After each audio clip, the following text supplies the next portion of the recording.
Kalau pada zaman sekarang itu mana bisa dibuktikan di mana pakunya, di mana salibnya. Itu udah 2000 tahun yang lewat. Apapun nama ceritanya itu, kalaupun besi, itu pasti habis, sudah jadi karat. Saya bilang Anda tidak Kristen. Lalu saat dia diturunkan, nggak diamankan itu tiang salib sama pakunya?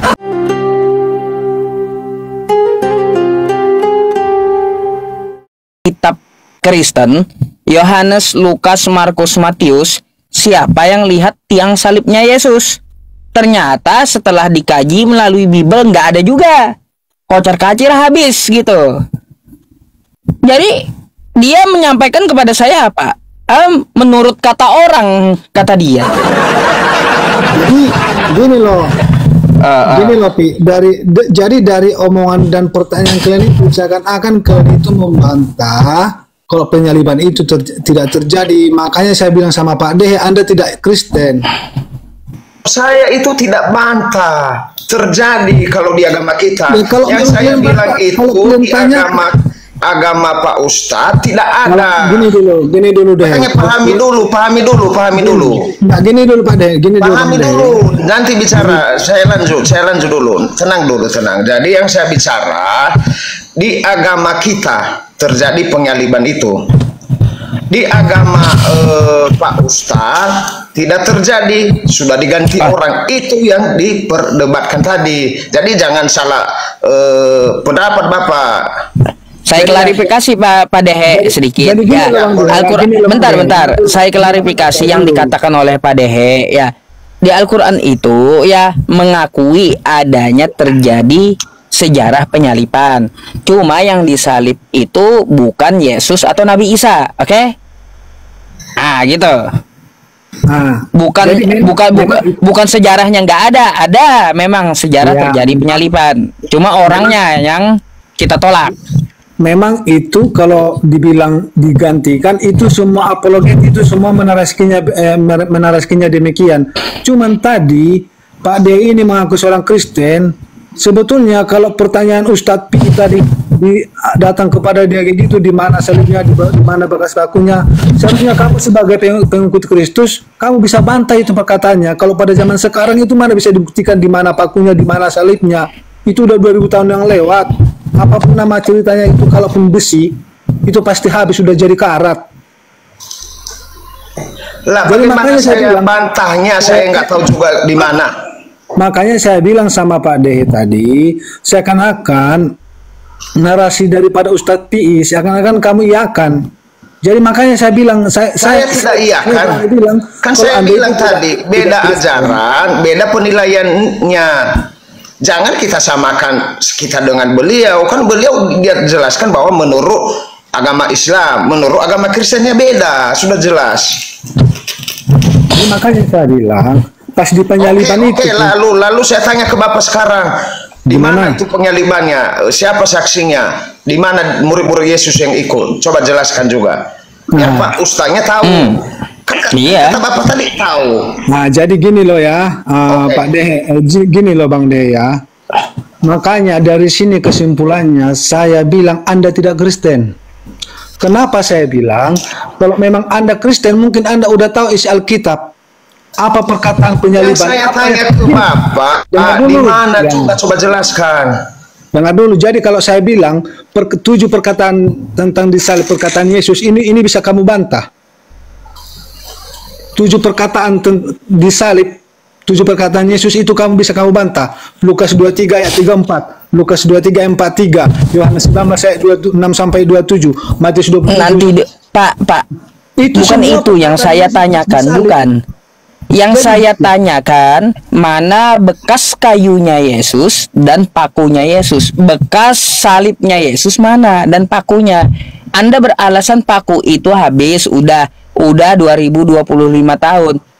Baru 2025 tahun, peninggalan Firaun sampai sekarang masih ada. Mana sih? Peninggalan Firaun pun banyak sampai sekarang masih ada. Jadi apalagi ini paku bekas Tuhan. Mana itu pakunya? Gini loh Ustadz Pi, kalau memang Anda mempertanyakan pertanyaan demikian, itu udah 2025 tahun yang lewat ya. Jadi kalau untuk kita jawab saat itu, mungkin pada saat itu yang berkuasa di situ orang-orang Yahudi, orang-orang apa, tentara-tentara Romawi. Siapa tahu pada saat itu karena mereka tidak percaya sama Yesus, bisa saja orang itu menghilangkan semua, nggak perlu. Coba logika kita berpikir pada zaman itu orang tidak mempercayai kalau Yesus adalah Raja Damai dan Tuhan itu sendiri. Ini dapat kita pakai logika. Gini, bentar. saya ngomong, sesuai yang Anda narasikan kepada saya tadi, ya orang di saat itu kata Anda ya tidak percaya dengan Yesus, berarti betul Yesus itu bukanlah Tuhan, karena orang nggak ada yang percaya. Makanya salibnya kata Anda dibuang, pakunya dibuang, mungkin kayak gitu kan asumsi Anda. Silakan. Gini Ustadz Pi, makanya saya bilang pada saat itu kenapa banyak orang menolak Tuhan Yesus? Karena pada saat itu yang diinginkan oleh manusia pada orang-orang Yahudi pada saat itu bukan seperti anak Yesus. Dia menginginkan seorang pejuang yang keras yang bisa menjadi raja dan memimpin segala manusia pada saat itu. Tapi yang datang apa? Pembawa damai. Apa damai yang dibawa? Kasihilah musuhmu, tampar kiri kasih kiri kanan. Jadi itu yang tidak dikehendaki sama orang pada saat itu. Tapi pada saat itu juga ada orang yang percaya akan perkataan Yesus. Nyatanya buktinya sampai sekarang itu terjadi. Makanya di situ kan ada dua belah pihak. Satu mengakui Tuhan Yesus sebagai raja, satu tidak menerima Yesus, dan yang tidak menerima Yesus mereka lah yang menjadi membumbung yang Tuhan Yesus. Jadi sekarang jangan Anda membilang tidak ada percaya. Di sana ada dua pihak, ada yang percaya sama Yesus, ada yang menolak Yesus. Siapa yang menolak Yesus? Dia akan mati. Ternyata yang menolak Yesus yang membunuh dia. Jadi sekarang setelah Yesus meninggal, kami ada penerusnya. Ada penerus yang memberitakan kebenarannya. Kami akui itu Paulus. Bentar. Asumsi Anda aneh, bentar. Ya. Gimana coba? Asumsi Anda aneh ini. Kata Anda, ya, gini, karangan Anda ini aneh. Pertama, kata Anda ya tentara Romawi tidak ada percaya dengan Yesus, oke? Tapi menurut kesaksian ada ibunya Yesus, kan gitu. Terus ada juga ya orang-orang dekat Yesus. Katanya di tiang salibnya Yesus. Terus? Lalu saat dia diturunkan nggak diamankan itu tiang salib sama pakunya. Kan orang dekat Yesus dengan ibunya percaya dengan Yesus. Gini loh Ustadz Pi, Anda tidak bilang tidak boleh bernarasi demikian. Lo Anda yang nggak boleh bernarasi demikian kalau gitu. Artinya apa? Ada orang dekat Yesus ya menurut kesaksian orang. Menurut orang tersebut ya menurut kesaksian ada orang dekat Yesus di tiang salibnya Yesus. Artinya ada orang yang percaya dengan Yesus. Makanya gini saya bilang Ustadz PI, makanya kadang pertanyaan Anda itu di luar akal sehat. Kenapa nggak diambil salibnya? Kenapa nggak diambil pakunya? Iya, itu bukti Tuhan disalibkan gitu. Logika gitu. Fir'aun aja ada peninggalannya kok. Saya bilang makanya gimana sih? Makanya Ustadz ini dulu saya ngomong gitu loh. Mana kita tahu pada saat itu ada pelarangan dari tentara Romawi untuk mengambil itu. Jadi Anda tidak boleh berkesimpulan berpertanyaan demikian. Apakah pada saat itu semua bisa diambil? Apakah ada yang melarang? Jadi itu pertanyaan Anda itu tidak logika. Karena pada masa itu, udah saya bilang, karena pada masa itu orang mungkin tidak berpikiran ke sana untuk mengambil ini sebagai sejarah, ini apa segala macam. Mungkin itu tidak berpikiran orang pada saat itu. Jadi pertanyaan Anda itu nggak boleh diutarakan pada saat sekarang. Ngerti nggak sampai di situ? Kalau saya nggak bertanya tentang masalah salibnya, saya bisa tanya tentang baju yang dibagi-bagi, baju Yesus mana? Bisa juga gitu. Atau saya bertanya bukan salibnya yang saya tanya, bukan salibnya yang saya tanya. Baju Yesus saat terjadi penyalipan itu kan dibagi-bagi. Baju 2000, 3000 tahun pun kalau dirawat ya seperti peninggalan zaman Fir'aun masih ada gitu. Itu satu yang perlu Anda tahu. Bukan alasan bahwa tentara Romawi melarang mengambil salib itu. Saya bisa menanyakan hal lain gitu dari kejadian Yesus tersebut. Terus yang kedua, ya, kapan Yesus dikapan? Di mana kapannya? Kapan penelitian yang ada itu rupanya bukan kapan Yesus? Jadi Ayo. makanya saya bilang Ustadz Pi, kalau pertanyaan yang Anda pertanyakan pada saat sekarang ini itu kita bisa. Artinya Pak, gini, Anda sudah tahu ya, pertanyaan saya akan rinci ya, makanya Anda nggak akan bisa melawan saya pakai asumsi. Kalau kan saya pakai data, kan gitu. Gini loh Ustadz Pi, kalau memang pertanyaan-pertanyaan Anda anjurkan demikian, banyak hal lagi yang mau dipertanyakan. Di mana mana tuh piring Tuhan Yesus untuk pas dia makan, mana sandalnya? Pertanyakan aja sekalian. Saya nggak nanya itu. Saya sama aja Ngapain saya nanya piring Yesus? Gimana Itu nggak bajunya? terkait Gimana penyalipan. Bukan. Yang kita tanyakan itu berkaitan tentang penyalipan, bukan kehidupan dia. Kan katanya tersalib. Waktu kejadian tersalib itu apa aja? Baju yang dia pakai, kan gitu. Bajunya dibagi-bagi, tiang salibnya, pakunya, habis itu katanya dia diturunkan lalu dikapani. Mana kapannya? Mana pakunya? Mana tiang salibnya? Mana pula bajunya? Satu pun kagak ada sisanya. Makanya gini ya Pak Ustadz. Makanya sebelum Anda mengutarakan pertanyaan demikian, makanya saya tunjukkan perkataan waktu disalib, tujuh perkataan Allah, perkataan Yesus waktu disalib. Itu udah saya katakan. Ya iya, kalau Anda menyampaikan dari situ, ya berarti Anda sama dengan orang tadi menyampaikan katanya orang, kayak gitu.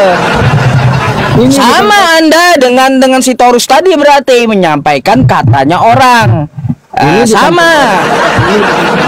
Orang Aduh. Yang saya cari itu bukti sejarahnya yang langsung berkaitan dengan penyalipannya.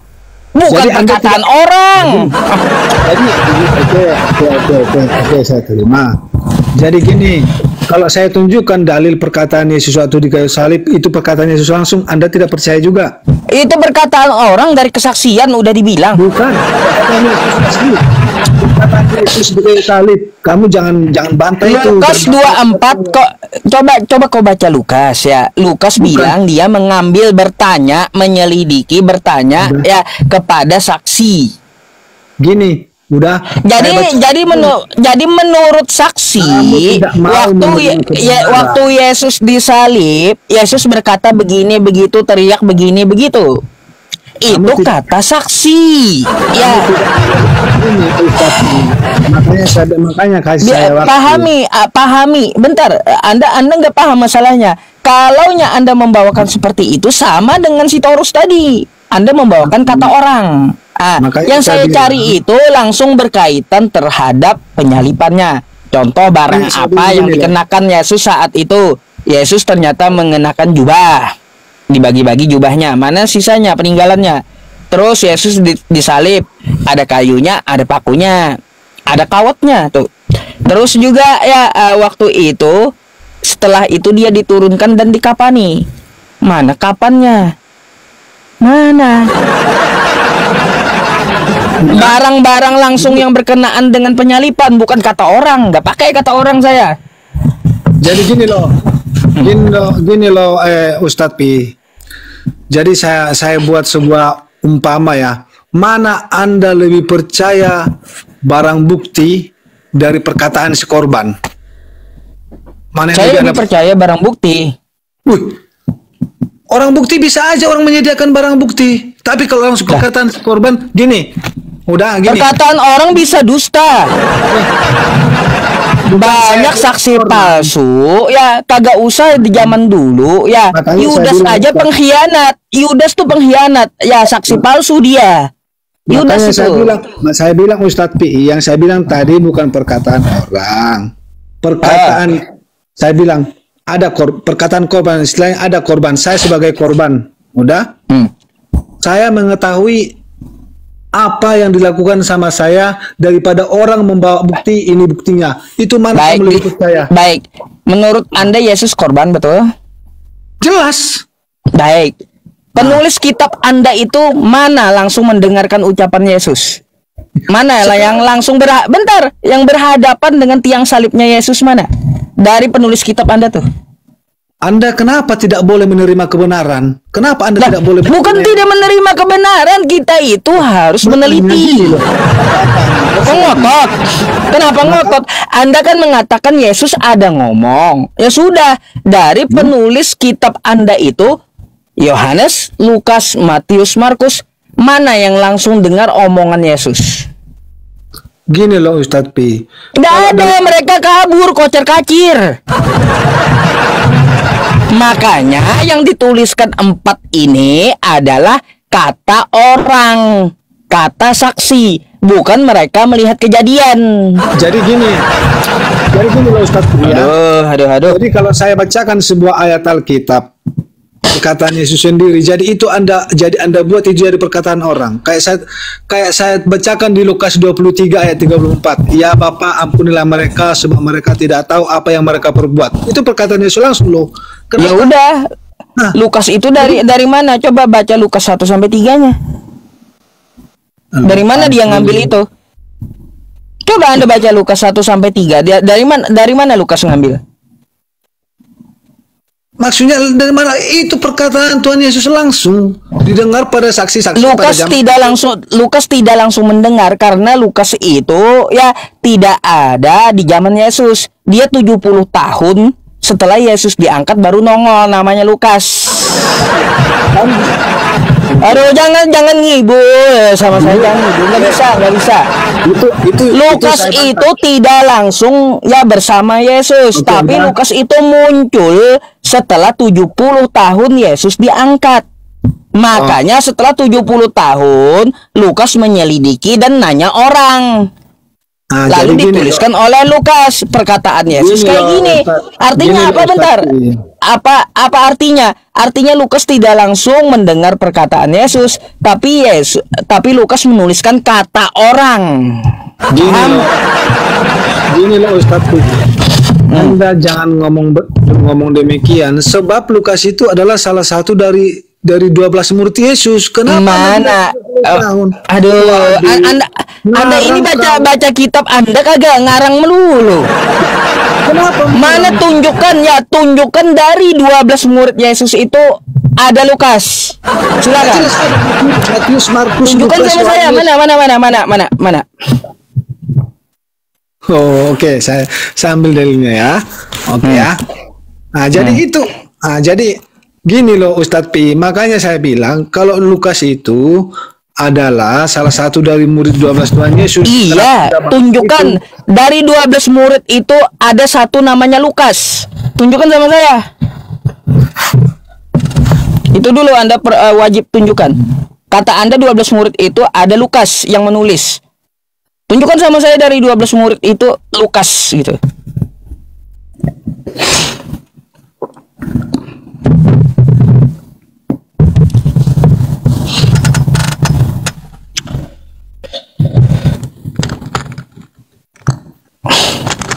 Kalau boleh DH-nya diturunkan aja. Gak apa-apa, beliau diam aja. Gak apa-apa. Kalau Anda mau minta besarkan, saya besarkan nanti.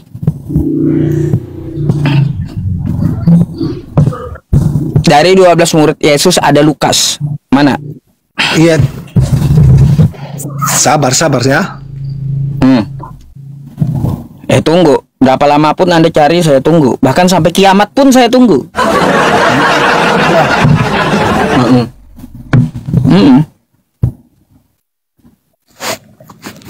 Makanya saya bilang itu DH diturunkan dulu, nggak bisa apa gimana? Nggak masalah, beliau diam aja. Kita yang diskusi.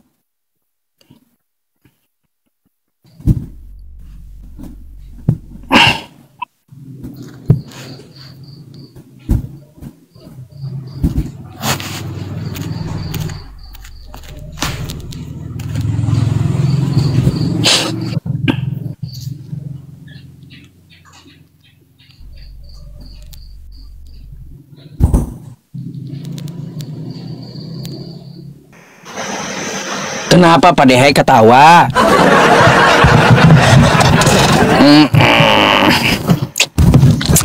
belum ketemu dalilnya Ustaz, makanya saya ketawa. Soalnya saya cari. Iya,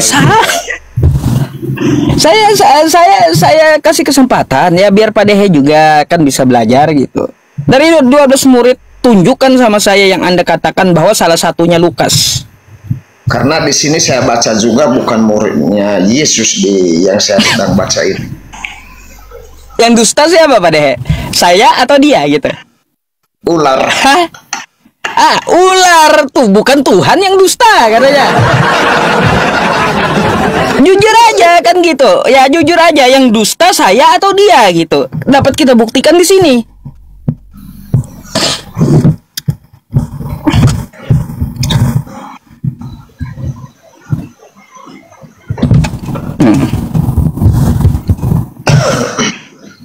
Belum ada Pak Ustaz kalau saya baca-baca sih. Biarkan dia Pak Dehe. Dia juga konslet sama Pak Dehe masalahnya dari awal. Biarkan dia. Biarkan dia cari. Nanti salah pula Pak Dehe.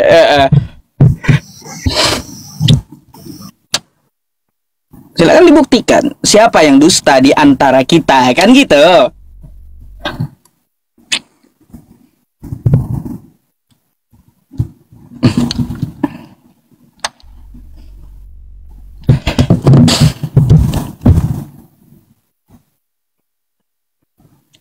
Lukas itu bukan pendingin, itu kulkas. Itu kulkas kawan, bukan Lukas. Macam-macam aja tulisan di bawah ini.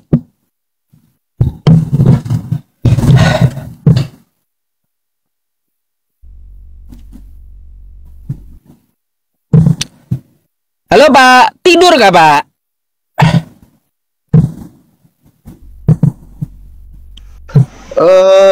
Boleh saya bicara Pak Ustaz? Silakan. Ya kalau Yudas, si Lukas itu memang bukan murid Yesus sebenarnya. Jadi hanya 12 murid Yesus. Simon, Petrus, Andreas, Yakobus, anak Zebedius, Anes, anak Zebedius, Filipus, Bartolomeus, Thomas, Matius, Yakobus, anak Alfeus, Tadeus, Simon orang Zelo, dan Yudas Kariot.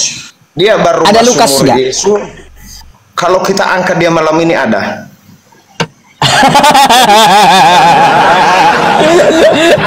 telat ngangkatnya Pak Dehe. Kalau malam ini diangkatnya, telat ngangkatnya. Aduh, Pak Dehe. Beliau ini udah panik duluan karena dia ngelihat saya aja turunkan Pak Dehe. Emang si Lukas itu penulis, bukannya murid Yesus sebenarnya. Tapi beliau nyari-nyari nggak ketemu lah di Alkitab. Biarin aja dia nyari. Jadi kan orang bisa tahu siapa yang dusta gitu Pak Dehe. Pak Dehe sendiri pun nanti kan bisa menilai yang dusta saya atau dia, kan gitu. Baru benar perkataannya malam ini kita angkat. itu alasan ngeles itu. Kalau itu alasan ngeles itu Pak Dehe kalau malam ini. Macam-macam aja Pak Dehe, ini juga ada aja jawabannya.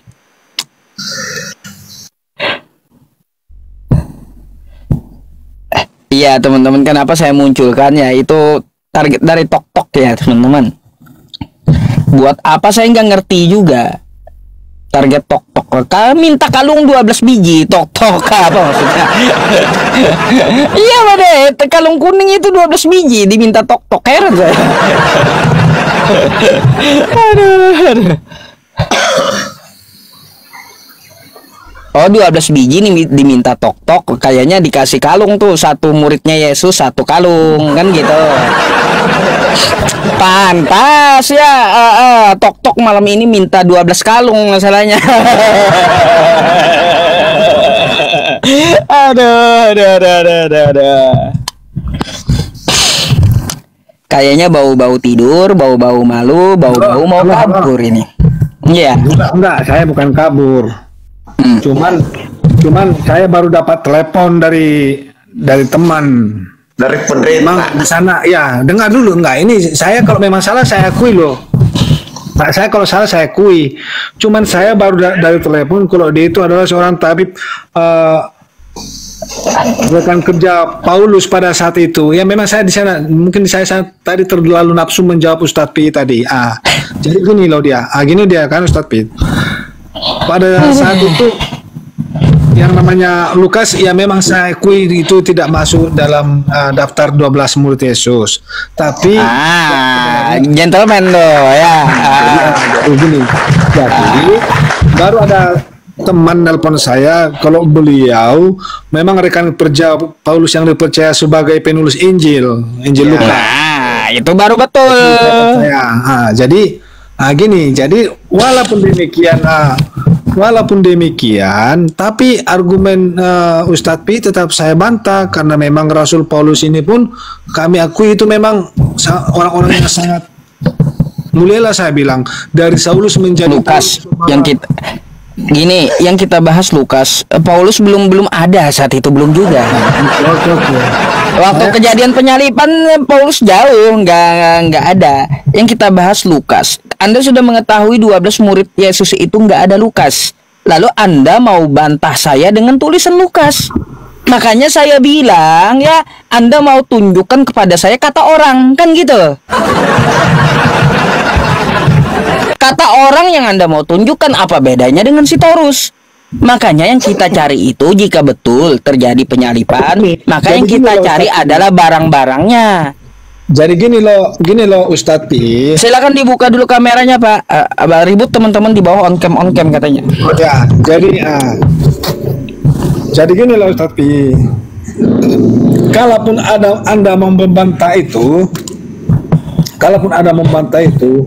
memang dengan pekerjaan istilahnya agak lain sedikit dari pekerjaan Paulus, itu pun tidak bisa kita bantai perkataan demikian apa yang dituliskan sama Lukas.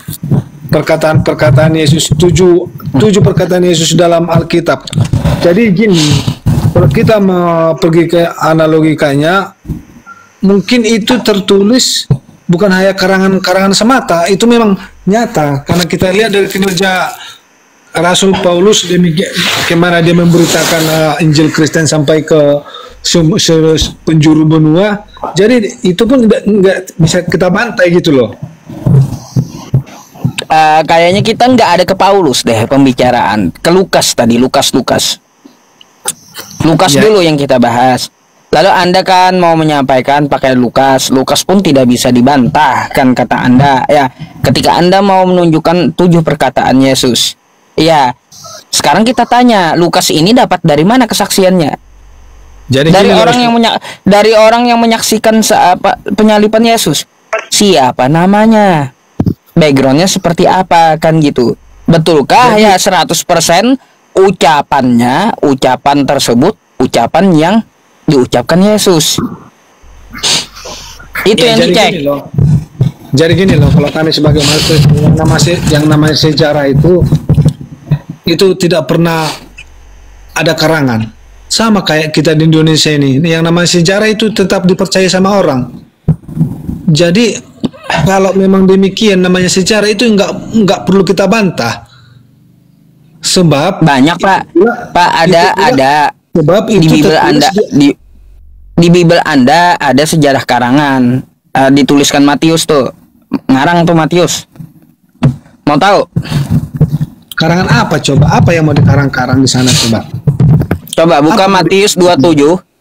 Buka Matius 27 nomor 52 sampai 53. Bentar. Ini kita nggak bicara penyalipan lagi ya. Oke, kita keluar dulu dari penyalipan. Kata Anda mengklaim bahwa kitab Anda dapat dibuktikan semua sejarahnya. Kata saya ada yang karangan. Matius berapa? Matius 27. Matius 27 ya, 52 sampai 53. Itu mitos, itu halu itu. Matius 27 ayat 52. 52 sampai 53.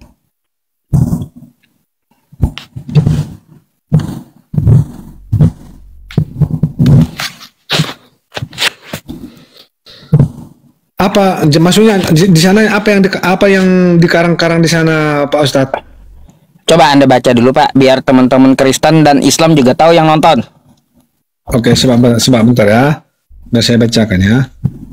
Dan kuburan-kuburan terbuka dan banyak orang kudus yang telah meninggal bangkit, dan sesudah kebangkitan Yesus mereka pun keluar dari kubur lalu masuk ke kota kudus dan menampakkan diri kepada banyak orang. Baik, jika ini sejarah yang terbukti, mana kuburannya, ada berapa yang bangkit, siapa aja yang bangkit, terus ya kapan kejadiannya, ya orang yang meninggal bangkit tadi masuk ke tengah kota, dilihat orang banyak. Sudah? Dah, jadi gini loh Pak Ustadz. Kalau ayat ini memang dibuat di situ, kenapa tidak ada bukti-buktinya? Sama tadi yang saya bilang tadi. Apanya? Gini, yang namanya sejarah itu apal hal-hal yang sangat, apa saya bilangnya, mungkin enggak semua pada saat itu tercatat, masalah kebangkitan, masalah ke apa.